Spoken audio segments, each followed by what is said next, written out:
You think you know what happened on those slave ships. You've seen the diagrams in textbooks, maybe watched a documentary. But here's what nobody tells you. The worst part wasn't the physical brutality. It was the systematic psychological torture designed to break the human spirit so completely that people would forget they were ever free. And understanding this isn't just about history. It's about recognizing patterns of trauma that echo through generations, affecting mental health, family structures, and community resilience today. I'm going to share something with you that changes everything you thought you knew about resilience, trauma, and the human capacity to survive. After 40 years studying trauma psychology and working with descendants of enslaved people, I've discovered that the strategies used to psychologically destroy people on those ships reveal the exact same patterns we see in modern trauma, and more importantly, the same pathways to healing. Let me start with what actually happened, because the truth is far more calculated than random cruelty. When Olaudah Equiano was captured and brought to a slave ship, his first reaction wasn't pain. It was complete sensory and psychological disorientation. He described seeing white men for the first time and believing they were spirits or devils who would eat him. This wasn't superstition. This was his brain trying to make sense of an incomprehensible situation by creating a narrative, any narrative, that could explain what was happening. The human brain cannot function without meaning-making. When we encounter situations that shatter our understanding of reality, we create stories to fill the void, even terrifying ones, because uncertainty is more unbearable than horror. The slave traders understood this instinctively. They deliberately mixed people from different linguistic groups, different regions, different tribal affiliations. Why? Because communication is the foundation of collective resistance and individual sanity. When you cannot speak to the person chained beside you, when you cannot share your fear or plan together, or even comfort each other with familiar words, isolation becomes absolute. Studies in solitary confinement show that humans begin experiencing hallucinations, paranoia, and cognitive deterioration within days of complete isolation. Now imagine that isolation while chained in darkness, surrounded by hundreds of people, yet utterly alone. The space itself was a torture device. On ships like the Brooks, each person had approximately 16 inches of vertical space and about 6 feet of length, less room than a coffin. You couldn't sit up fully. You couldn't turn over without coordinating with the person chained to you. And here's the critical detail that textbooks skip. You were forced to lie on bare wood in your own excrement for weeks. The psychological impact of this forced regression cannot be overstated. Human beings are hardwired from early childhood to maintain bodily dignity. The shame response to involuntary soiling is profound and universal across cultures. By forcing adults to defecate and urinate on themselves repeatedly, slavers weren't just causing physical discomfort. They were systematically destroying the psychological foundation of self-worth. Research in trauma psychology shows that one of the most damaging forms of abuse is that which forces victims to violate their own deeply held values or bodily autonomy. When you cannot control your own body, when you are reduced to living in your own waste like an infant, a specific type of psychological breakdown occurs. The self-concept begins to shatter. Your brain starts questioning whether you are still fully human, whether you deserve to be treated as human. This is learned helplessness in its most extreme form, and it was deliberately cultivated. The smell below deck became so overwhelming that Equiano wished for death rather than continue breathing. But focus on what this means psychologically. Olfactory memory is the most powerful trigger for emotional memory in the human brain. The hippocampus and amygdala, which process memory and emotion, are directly connected to the olfactory bulb. Those who survived would carry that smell in their nervous system forever. Any similar scent would trigger an immediate trauma response: sweating, rapid heartbeat, dissociation. This is why trauma isn't just a memory. It's a physiological state that gets locked into the body. Now here's something crucial I'm going to explain in detail later, but the people who survived weren't the physically strongest. They were the ones who found a way to mentally escape while remaining physically present. Remember that, because it's key to understanding resilience. The food situation reveals another layer of psychological warfare. Captives were given barely enough to survive, typically beans, bread, sometimes salted meat, but refusing to eat was one of the few remaining forms of control a person had. It was a way of saying, you may own my body, but you cannot make me participate in my own survival. This is why enslavers responded so viciously to food refusal. They understood it was an assertion of will, personhood. The response was flogging, but not just ordinary whipping. They would flog someone in front of everyone else, making others watch while a person was beaten for the simple act of refusing food. This serves a dual purpose. It punishes the individual and traumatizes the witnesses, teaching everyone that even this small act of autonomy will result in public brutalization. When flogging didn't work, they used the speculum oris, a medieval torture device inserted into the the mouth and cranked open, forcibly prying the jaw apart so gruel could be poured directly into the throat. The person would gag, choke, often vomit, but the feeding would continue. This is rape. It's the violent penetration of the body against will, forcing something inside that the person desperately wants to reject. The psychological impact mirrors sexual assault, a profound violation of bodily autonomy that creates lasting trauma around basic survival functions like eating. Let me tell you something about what happens in the brain during repeated trauma. The amygdala, your fear center, becomes hyperactive. It starts perceiving threats everywhere, even in neutral situations. Meanwhile, the prefrontal cortex, responsible for rational thinking and emotional regulation, shows decreased activity. The hippocampus, crucial for memory formation, actually shrinks.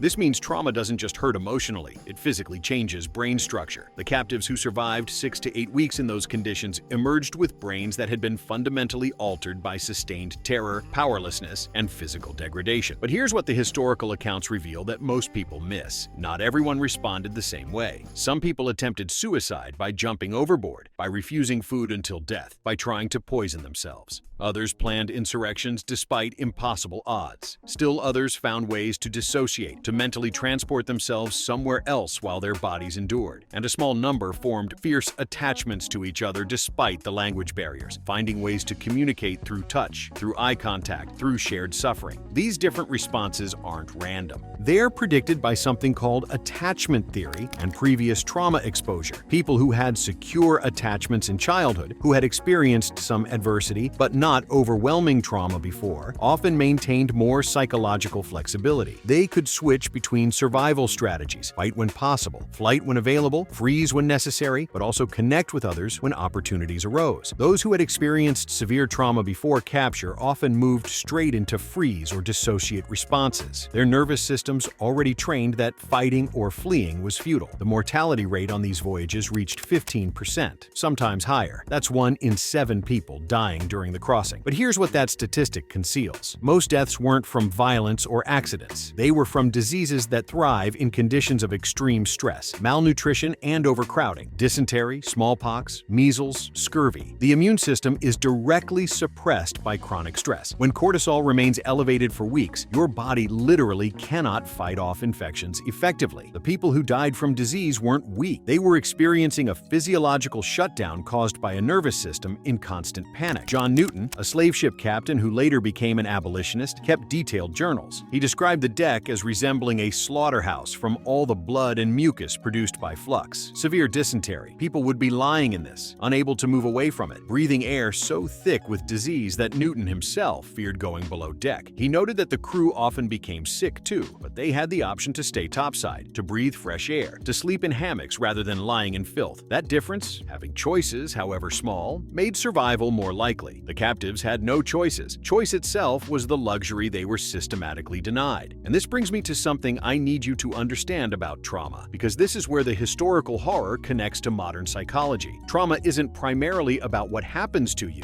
It's about what happens inside you as a result of what happens to you. It's about the loss of agency, of predictability, of any sense that you can influence your own fate. The captives on those ships experienced what psychologists now call complex trauma, prolonged, repeated traumatic experiences occurring in a context where escape is impossible. This type of trauma has different psychological effects than a single traumatic event. It doesn't just create fear of specific triggers. It fundamentally alters your relationship to yourself, to others, to reality itself. When women and girls were kept unchained while men remained in irons, this wasn't mercy. It was another form of exploitation. Women were separated and subjected to sexual assault by crew members. Newton documented one incident where a crewman named William Cooney raped a pregnant woman. His punishment? Temporary irons. Not execution, not even permanent imprisonment. Temporary restraint for violently assaulting a pregnant captive. This communicated something devastating to everyone on that ship. There was no justice, no protection, no acknowledgement of personhood or dignity. The assault of women wasn't viewed as a crime. It was viewed as a property dispute at most, damage to goods. The psychological impact of sexual violence in captivity is compounded by powerlessness. Research on sexual assault survivors shows that those who experience assault in situations where they cannot escape or fight back often develop more severe and longer-lasting PTSD. The captive women weren't just traumatized by the assault itself, but by the public nature of their vulnerability, by the knowledge that it could happen again at any moment, by the fact that male captives who might have protected them in their communities were now chained and helpless to intervene. I want to take you deeper into what happened psychologically when these ships finally reached the Americas after 6 to 8 weeks at sea. Equiano described believing that white men would eat the captives, when older enslaved people from the land came aboard and reassured him that no, they wouldn't be eaten but would be forced to work and might even see people from their own countries. This provided some relief. But think about what this means. The reassurance was, you won't be cannibalized, only enslaved.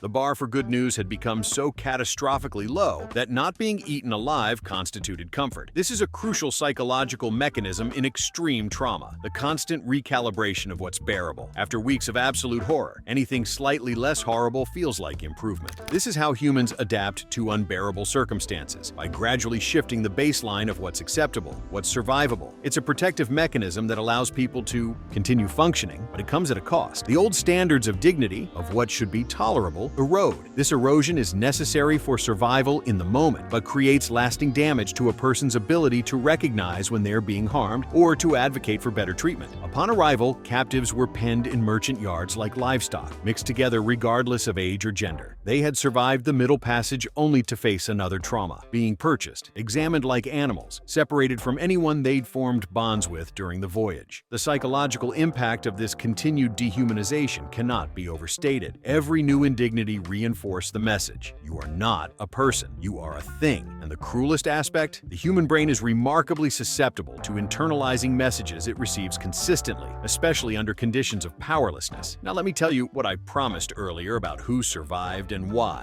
The people who made it through with their minds most intact weren't those who stayed angry or those who completely gave up. They were the ones who found what psychiatrist Viktor Frankl later called meaning-making in his work with Holocaust survivors. They told themselves stories about why they had to survive, to reunite with family, to bear witness, to honor the dead, to someday be free. They maintained some internal narrative that gave purpose to continued existence. This isn't just philosophical, it's neurological. The brain's default mode network, which is active when we're not focused on external tasks, is constantly creating narratives about our lives, our identity, our future. When trauma is so overwhelming that it destroys our narrative, when we can no longer imagine a future or make sense of the present, the default mode network can essentially fragment. People describe feeling like they're watching their life from outside their body, like they're no longer real, like they're already dead. This is dissociation, and while it's protective in the moment, chronic dissociation prevents the brain from processing and integrating traumatic experiences, leading to long-term psychological damage. The captives who maintained some narrative thread, however thin, had something to anchor their identity to. Maybe they whispered prayers to gods they'd worshipped in freedom. Maybe they mentally repeated their real names, refusing to answer to whatever designation their captors assigned. Maybe they focused obsessively on memorizing the faces of loved ones, determined not to forget. These mental acts weren't just sentimental, they were acts of psychological survival, ways of maintaining neural pathways connected to personhood and identity. But here's something that doesn't get discussed enough. The crew members on these ships also experienced psychological damage, not equivalent to the captives' suffering. Let me be absolutely clear about that. But Newton's journals reveal men who had nightmares, who turned to heavy drinking, who showed symptoms we'd now recognize as PTSD. Why? Because perpetrating cruelty, witnessing suffering you're complicit in, forcing yourself to view other humans as cargo. This violates fundamental aspects of human psychology. We have mirror neurons that cause us to feel what we observe others feeling. To function as a slave ship crew member, you had to actively suppress your natural empathy response. And this suppression doesn't happen without psychological cost. Some crew members resolve this cognitive dissonance by fully dehumanizing the captives, convincing themselves that African people weren't fully human, and therefore didn't suffer as real people would. This is a psychological defense mechanism that allows perpetrators to maintain self-image while committing atrocities. Others, like Newton, eventually experienced psychological breaks that led to life-altering changes, in his case, becoming an abolitionist and writing the hymn Amazing Grace as an expression of remorse. But that transformation came later. During the voyages, most crew members managed the psychological tension through dissociation, alcohol, and the reinforcement of racist ideology that justified their actions. The systematic nature of the cruelty reveals something disturbing about human psychology. Given the right circumstances, ordinary people can perpetrate extraordinary evil. The crew members weren't uniquely sadistic. They were men participating in an economic system that treated human beings as commodities, and the psychological mechanisms that allowed them to do this are the same ones that allow people to perpetrate or ignore injustice in every era. Understanding this isn't about excusing their actions. It's about recognizing that creating systems of oppression requires breaking down the empathy barriers that normally prevent us from harming others, and that process damages everyone involved, though clearly not equally. Let me return to the captives and something essential about trauma recovery. The people who survived the Middle Passage carried that trauma in their bodies for the rest of their lives, but many of them also demonstrated remarkable resilience. They formed families despite having their previous families torn away. They created new cultural expressions blending African traditions with American experiences. They resisted enslavement in countless ways, from subtle work slowdowns to armed rebellions. They passed down stories, maintained spiritual practices, found ways to preserve their humanity in a system designed to destroy it. This resilience wasn't innate or mystical. It was the result of specific psychological processes. First, those who survived found communities. Even in bondage, they learned to trust again, despite every reason not to. Social connection is the most powerful buffer against trauma. The brain literally processes painful experiences differently when we feel supported versus when we feel alone. Second, many maintained spiritual practices that provided meaning and hope. Whether traditional African religions, adopted Christianity, or syncretic combinations, these practices offered narratives of eventual justice, of dignity beyond earthly suffering, of ancestral connection. Third, they found small ways to assert agency. How they wore their hair, secret names they used among themselves, songs with double meanings, recipes that preserved taste memories of Africa. These weren't just symbolic gestures, they were neurological interventions. Every small act of self-determination, every moment of authentic connection, every experience of beauty or meaning, these activate neural pathways associated with safety, belonging, and personhood. Over time, these positive experiences can create new neural patterns that coexist with trauma patterns, allowing people to function despite carrying terrible memories. But let's be honest about something. Resilience came at a cost. The strategies that allowed survival on slave ships and in slavery more broadly, dissociation, hypervigilance, suppression of anger, careful code switching, constant assessment of white people's moods, these became survival adaptations that passed down through generations. Descendants of enslaved people often carry these patterns in their nervous systems without conscious awareness. High rates of hypertension in Black communities aren't just about current stress or diet, they're about chronic nervous system activation across generations. The constant vigilance required to survive in a hostile world keeps the body in fight-or-flight mode, and that takes a physical toll. This is what scientists call epigenetic inheritance. Trauma can literally change how genes are expressed, and these changes can be passed to offspring. Studies of Holocaust survivors' children show altered stress hormone profiles. Research on descendants of enslaved people reveals similar patterns. This doesn't mean trauma is destiny. Epigenetics also shows that healing interventions can change gene expression.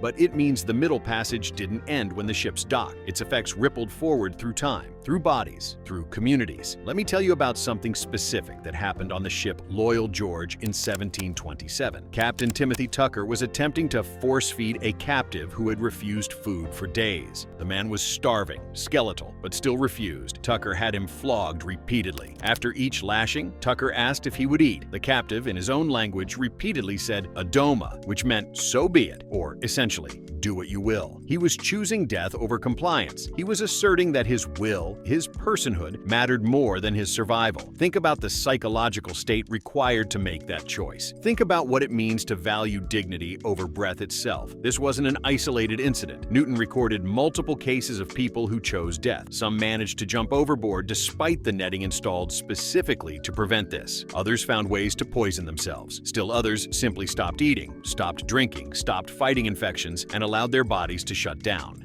From a clinical psychology perspective, these weren't acts of depression or mental illness in the conventional sense. They were rational responses to circumstances that offered no rational path to survival with dignity intact. They were people deciding that existing as a non-person was worse than not existing at all. The slave traders' response to these suicides reveals their true priorities. They didn't reflect on the conditions that would make death preferable to life. They installed nets. They employed more violent force-feeding techniques. They punished suicide attempts with even greater brutality, sometimes torturing people back to health only to sell them later, because every death represented lost profit. The average enslaved person sold for roughly the equivalent of $30,000 in today's money. A ship carrying 400 people represented $12 million of potential revenue. The captains weren't going to let something as inconvenient as their cargo's desire to die interfere with profits. This economic motivation is crucial to understand because it explains the calculated nature of the cruelty. The goal wasn't sadism for its own sake. It was breaking people down to the minimum psychological state required for them to survive the voyage and function as laborers afterward. They needed people traumatized enough to be compliant, but not so destroyed they couldn't work. This required a careful calibration of horror. Too much violence, and people died. Too little, and they might retain enough spirit to rebel. The slave traders were, in essence, conducting a massive psychological experiment in how much trauma a human being could endure while remaining functional. Modern research on learned helplessness, conducted by psychologist Martin Seligman, demonstrates exactly what the slave traders understood intuitively. When animals or humans are subjected to inescapable pain or stress, they eventually stop trying to escape even when escape becomes possible. Their brains literally rewire to accept powerlessness as permanent reality. This is what the Middle Passage was designed to create, a state of such profound, learned helplessness that even upon arrival in a new land, even when unchained, people would remain psychologically imprisoned. But the traders miscalculated something fundamental about human psychology. While learned helplessness is real and powerful, humans also possess what researchers call post-traumatic growth, the capacity to develop new strengths, deeper empathy, stronger community bonds, and more profound sense of meaning through surviving trauma. Not despite the trauma, but through the very act of survival. The enslaved people who emerged from those ships weren't just broken victims. Many became some of the most resilient, creative, spiritually rich people in human history. They created entirely new forms of music, art, cuisine, spirituality, and community life. They built networks that would eventually lead to abolition movements, civil rights struggles, and ongoing fights for justice. This isn't to romanticize suffering or suggest that trauma was somehow good. The cost was incalculable, but it is to say that the human spirit proved more complex and more resilient than the slave traders anticipated. They succeeded in creating massive trauma. They failed to create permanent helplessness. And that failure is important to understand because it tells us something essential about human nature. We are not infinitely breakable. There is something in consciousness itself that resists complete annihilation, that finds ways to preserve meaning and identity even in circumstances designed to destroy both. Now, I want to address something that might be happening for you right now as you listen to this. You might be feeling overwhelmed, maybe even numb. You might be thinking, "This is too much, I can't take this in." That's a normal response. It's actually your nervous system protecting you from vicarious trauma, the psychological impact of learning about others' suffering. If you're feeling this after just listening, imagine carrying this history in your bones, in your family stories, in your very DNA.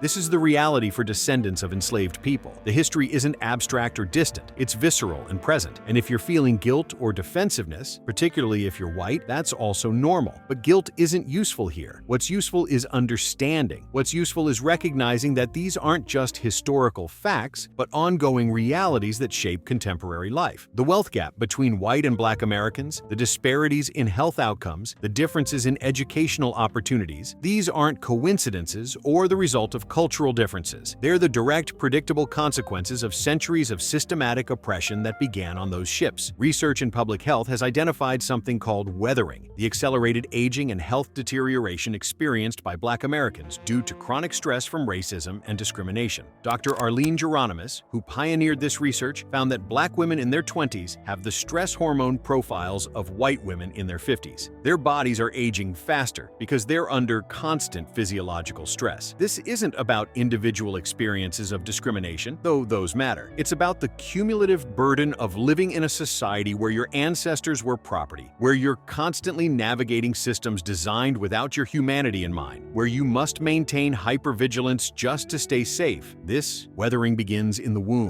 Pregnant Black women experience higher rates of preterm birth, low birth weight, and maternal mortality, not because of genetic differences, but because of stress. The stress of anticipating discrimination, of navigating healthcare systems that have historically abused Black bodies, of economic insecurity rooted in centuries of wealth extraction. The baby developing in that environment experiences elevated cortisol exposure, which affects brain development, immune function, and stress response systems. That child is born already carrying the physiological marks of historical trauma. This is why understanding the Middle Passage isn't just about honoring history. It's about understanding present reality. It's about recognizing that when we talk about health disparities or educational achievement gaps or wealth inequality, we're talking about the living legacy of what happened on those ships and in the centuries of oppression that followed. So, what do you do with this information? Why does understanding the specific psychological torture of slave ships matter today? Because recognizing the mechanisms of dehumanization helps us identify them when they appear in modern contexts. Because understanding that trauma lodges in the body and the nervous system, not just in conscious memory, changes how we approach healing. Because seeing how people maintained humanity despite systematic efforts to destroy it reveals the profound resilience of human consciousness and community. If you're a descendant of enslaved people, understanding this history can help you recognize that certain responses, hypervigilance, difficulty trusting, resistance to vulnerability, intense need for control, aren't personal failings. They're adaptive strategies inherited from ancestors who survived impossible circumstances. And recognizing them as such is the first step toward healing them. You can honor the survival wisdom while also recognizing which strategies still serve you and which ones now limit you. If you're not a descendant of enslaved people, understanding this history should create profound humility about resilience narratives. The trauma enslaved people endured wasn't something they got over or moved past. It was something they survived and carried, and their descendants carry still. This isn't about guilt. It's about accurate understanding of how oppression works and how its effects persist. It's about recognizing that racial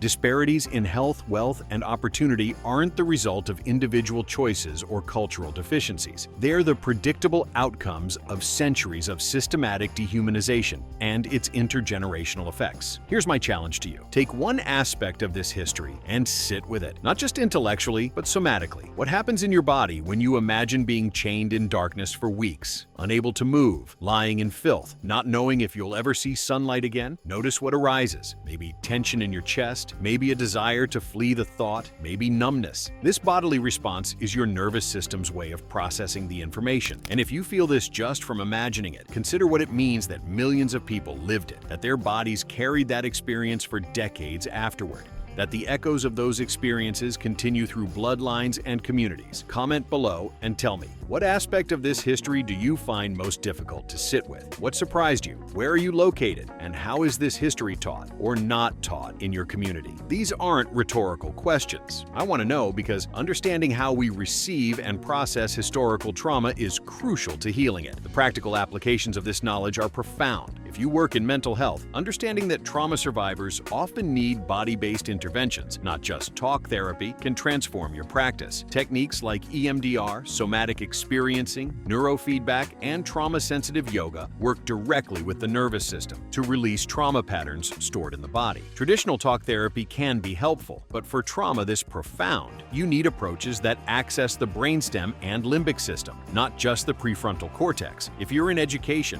recognizing that some students carry intergenerational trauma helps you understand behavior that might otherwise seem irrational. A student who reacts with intense defiance to minor correction might be responding not to your words but to generations of authority figures who used power to harm. A student who seems disengaged might be dissociating, a survival mechanism learned from ancestors who had to mentally escape unbearable circumstances. Understanding this doesn't mean lowering standards or excusing harmful behavior. It means approaching discipline and engagement with trauma-informed strategies that build safety and connection rather than replicating dynamics of control and punishment. So remember this, the worst aspect of those ships wasn't the physical conditions, horrific as they were. It was the systematic psychological warfare designed to convince people they weren't people anymore. And the greatest triumph wasn't just physical survival, it was the refusal, against all evidence, to accept that lie. Every person who whispered their real name in the darkness, who shared a secret glance of humanity with a fellow captive, who chose to live another day not because life was good, but because living itself became an act of resistance. They were engaging in the most profound form of psychological warfare against their oppressors. They were insisting on their own humanity when everything around them denied it. What do you think life was really like for the slaves trapped for months aboard those dark, overcrowded ships? Share your thoughts in the comments and click on the cards on your screen to uncover the untold stories of their suffering, survival, and strength.